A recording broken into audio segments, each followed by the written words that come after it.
I've been more than fair. I idealize them. Every woman I meet, I put up there. Because the longer I know her, the better I know her. Mm-hmm. Yes, it's hard to keep them up there, isn't it? Yes, isn't it? There was a time when charm looked effortless, and for many, that face belonged to Cary Grant. He moved through Hollywood with a kind of ease most men could only imitate, refined, confident, unforgettable. On screen, he seemed to understand love better than anyone. But off-screen, it was different. Because behind the smile and perfect timing was a man who kept searching for something he could never quite hold on to. He married 5 times, searching for a piece that always seemed to slip away. But the truth he carried to his grave was this: his true love was not any of his wives. Before we reveal who finally captured the heart of Hollywood's greatest leading man, tell me, what is the one Cary Grant movie you can watch over and over again? Let me know in the comments. A Marriage That Couldn't Last, Virginia Cherrill. Before the world knew him as Cary Grant, he was still becoming the man people would one day admire. In those early years, everything felt uncertain. The fame hadn't fully arrived. The image wasn't yet complete. And somewhere in that space between ambition and identity, he met Virginia Cherrill. She was already familiar with attention, graceful, composed, and quietly confident in a way that seemed to balance him. At first, their connection felt simple, almost comforting. 2 people finding something steady before life had fully taken shape. And for a while, it worked. They married in 1934, holding on to the idea that love, in its early form, could be enough, that whatever the future demanded, they would face it together. But sometimes, the problem isn't a lack of love. It's timing, because as Cary Grant's world began to shift, so did something within him. The expectations grew. The pressure to become someone greater, sharper, more controlled. It didn't just affect his career. It followed him home. The man Virginia had married was slowly changing, and not in ways either of them fully understood. There were disagreements, of course, but more than that, there was a quiet distance beginning to form, the kind that doesn't announce itself loudly, but settles in slowly, almost unnoticed at first. Conversations became shorter, moments felt less certain, and somewhere between who he had been and who he was becoming, their connection began to loosen. It didn't collapse overnight. These things rarely do. It faded. By 1935, the marriage had ended, just 1 year after it began. And though it would later be remembered as a brief chapter, it carried something more important than its length. It was the first sign that love for Cary Grant might never be as simple as it seemed. The Richest Woman, Empty Love, Barbara Hutton. By the time Cary Grant met Barbara Hutton, his life had already begun to change. The uncertainty of his early years was fading. The name Cary Grant was becoming something people recognized, something they admired.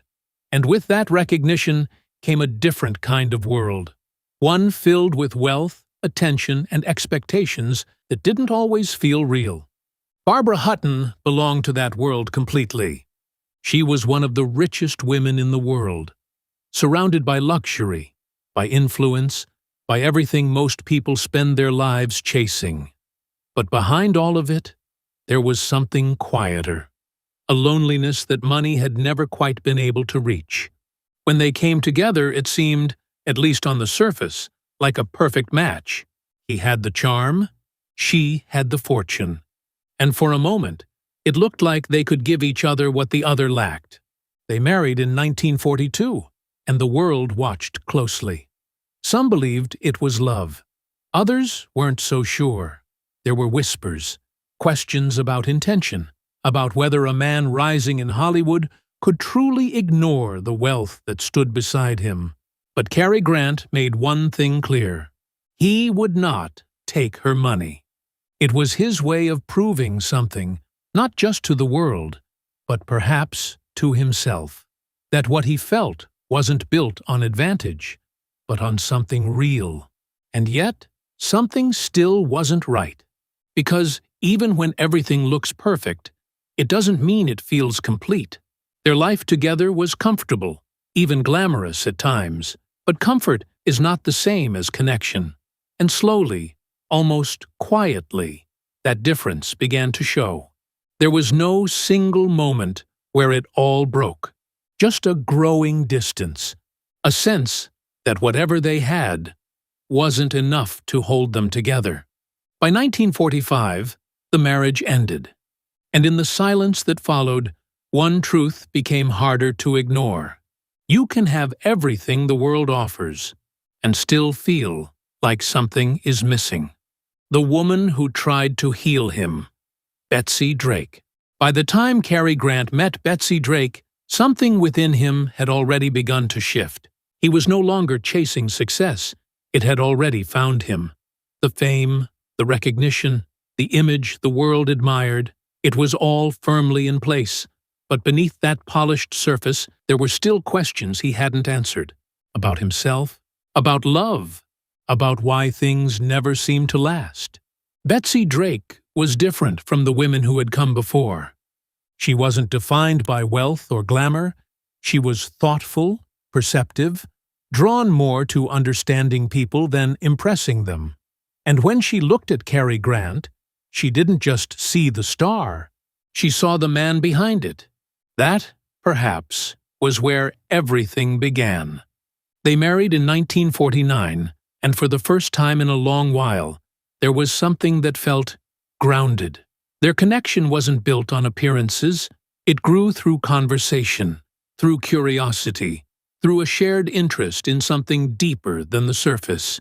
It was Betsy who introduced him to new ways of thinking, about emotions, about self-awareness, about the parts of himself he had long kept hidden.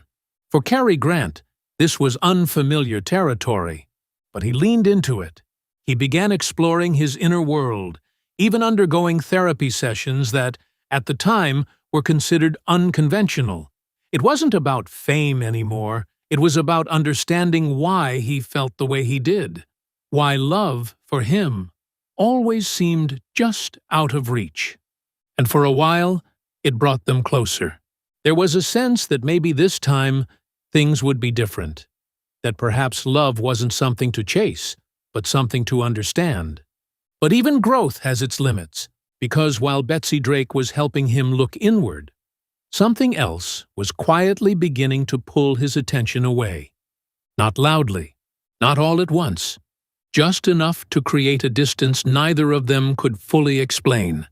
And sometimes, even when someone tries to help you heal, it doesn't mean they are the one you're meant to stay with. A family without peace. Dyan Cannon. By the time Cary Grant entered the 1960s, he had already lived through different versions of love, some brief, some meaningful, some quietly unresolved. But with Dyan Cannon, things felt different from the start. She was vibrant, expressive, full of life in a way that stood in contrast to his carefully controlled world. Where Cary Grant had learned to measure his emotions, Dyan lived hers openly. And for a time, that difference created something powerful between them. They married in 1965. And soon after, something happened that changed him in a way nothing else had before. He became a father. Their daughter, Jennifer, brought a new kind of meaning into his life, a softer side, a sense of purpose that went beyond career, beyond image, beyond everything he had spent years building. For a moment, it seemed like this was the life he had been searching for, a family, a home, something real. But not everything that looks complete feels at peace, because while fatherhood grounded him, the relationship itself began to strain under something harder to define. Cary Grant, shaped by years of control and self-discipline, struggled with emotional openness. Dyan, on the other hand, needed expression, connection, and a kind of closeness he didn't always know how to give. The difference between them grew, not through one dramatic moment, but through many small ones. Misunderstandings, silences, emotions that didn't meet in the same place. Dyan would later describe him as distant at times, not unkind, but unreachable in ways that mattered. And for Cary Grant, perhaps it wasn't a lack of feeling, but a difficulty in showing it. By 1968, the marriage had ended, and what remained was something bittersweet. He had found the experience of fatherhood, something lasting, something meaningful. But the love that brought it into his life, once again, had slipped away. Because sometimes, even when life gives you everything you thought you wanted, it still doesn't bring you peace. The love that came too late.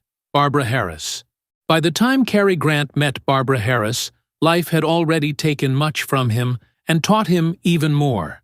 The years of searching, the marriages that didn't last, the quiet questions he carried, they had softened something in him.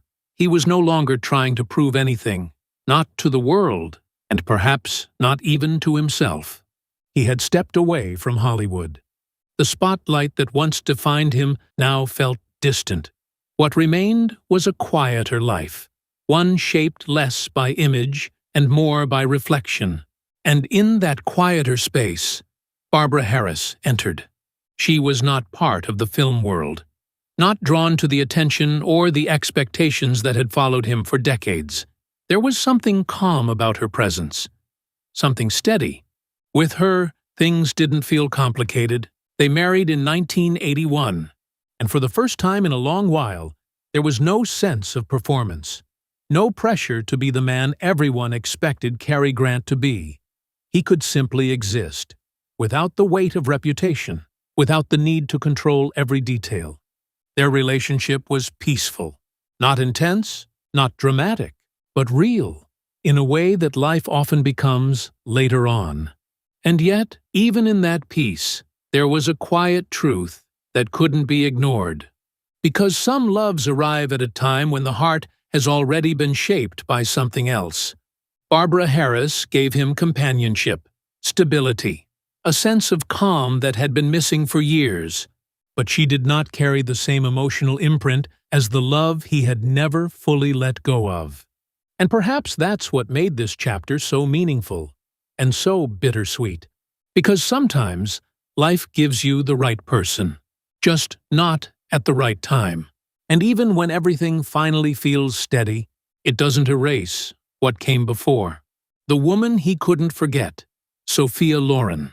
By the time Cary Grant met Sophia Loren, he was already a man the world believed it understood. He had lived through marriages, through admiration, through the quiet rise of a career that made him unforgettable. From the outside, there was nothing missing. But then, she appeared. Sophia Loren was not just another presence in his life. There was something about her that felt immediate, something that didn't need time to grow, because it was already there from the beginning. They met while working together on Houseboat in 1958, and from the very first moments, something shifted. It wasn't loud, it wasn't dramatic, but it was undeniable. She carried a warmth that felt natural, a kind of presence that didn't try to impress, yet stayed with you long after the moment passed. And for Cary Grant, who had spent so much of his life controlling emotion, understanding it, trying to make sense of it, this felt different. Because with her, it wasn't something he needed to understand. It was something he simply felt. He was older, established, certain of what he wanted in a way he hadn't been before. And for perhaps the first time in his life, there was no hesitation in him. He wanted her, not as a passing connection, not as a moment, but as something lasting. And yet, life does not always move in the direction we choose, because Sophia Loren's heart was already tied to someone else, Carlo Ponti, a man who had been part of her life long before Cary Grant entered it. What followed was not a dramatic ending. No confrontation, no final scene, just a quiet decision. She chose a different path, and for Cary Grant, that was the moment something settled within him. Not loudly, not visibly, but deeply. Because some loves do not end with closure. They remain exactly as they were, unfinished, unresolved, and impossible to forget. Only one name remained. In the final years of his life, Cary Grant was no longer the man the world had spent decades watching. The roles had ended. The spotlight had softened. What remained was something quieter. Not the image, not the reputation, but memory. Time has a way of stripping life down to what truly mattered. The noise fades, the achievements feel distant, and what's left are the moments that stayed, without effort, without explanation. Cary Grant had lived a life filled with people. He had known admiration, companionship, marriage, more than once. Each connection had shaped him in its own way. Each had left something behind. But as the years passed, those memories did not all carry the same weight. Some faded, some softened, and some remained exactly as they were. There was no need for him to say it out loud. No final declaration. No dramatic confession waiting at the end. Because the truth, for him, had already settled long before. Out of everything he had experienced, every relationship, every attempt to hold on to something lasting, there was only one love that never changed with time. Only one that stayed untouched by distance. Only one that never needed to be replaced. And that name was Sophia Loren. Not because she stayed, but because she didn't. Because some loves are not defined by how long they last, but by how deeply they remain. And perhaps, in the quiet of those final reflections, Cary Grant understood something with complete clarity.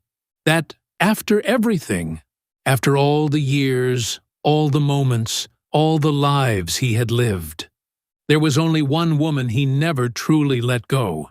Not for a moment, not for a season, but for a lifetime. In the end, the life of Cary Grant was not just about the films he made, but the love he never fully found. He had everything the world could offer: fame, admiration, a legacy that still lives on. But like so many of us, his heart followed a quieter story, one shaped not by what stayed, but by what never truly left.